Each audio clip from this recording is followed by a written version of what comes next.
இது story time Tamil channel. Heading அகந்தை ராணி.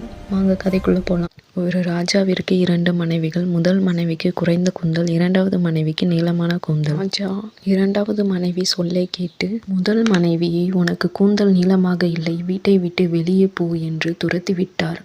அப்போது முதல் மனைவி அந்த காட்டில் ஒரு பாட்டியின் வீட்டை தேடி வழி தெரியாமல் கவலையோடு சென்றாள். அங்கு ஒரு ரோஜா செடி இருந்தது. அதனிடம் கேட்டாள், ரோஜா, இங்கே ஒரு பாட்டி வீடு இருந்ததே, எங்கே என்று கேட்டாள். அதற்கு ரோஜா செடி, எனக்கு மிகவும் தாகமாக உள்ளது, தண்ணீர் கொடு என்றாள்.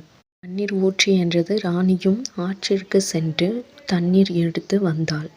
செடிகளுக்கு ஊற்றினாள். அந்த செடியும் அதோ பார் என்று காமித்தது.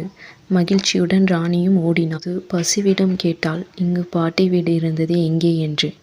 நீ என் கன்றுக்குட்டிற்கு பால் கொடு, நான் சொல்கிறேன் என்றது. கன்றுக்குட்டியும் குடித்துவிட்டு மகிழ்ந்தது.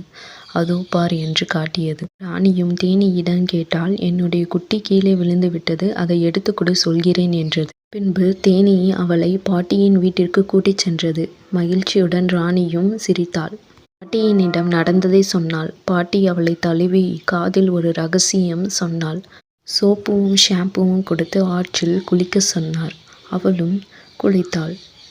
3 தடவை தண்ணீரில் மூழ்கி எழுந்தாள். கூந்தலை கழுவினாள்.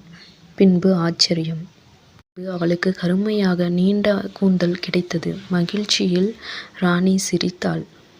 பாட்டிற்கு நன்றி கூறிவிட்டு அங்கிருந்து புறப்பட்டாள்.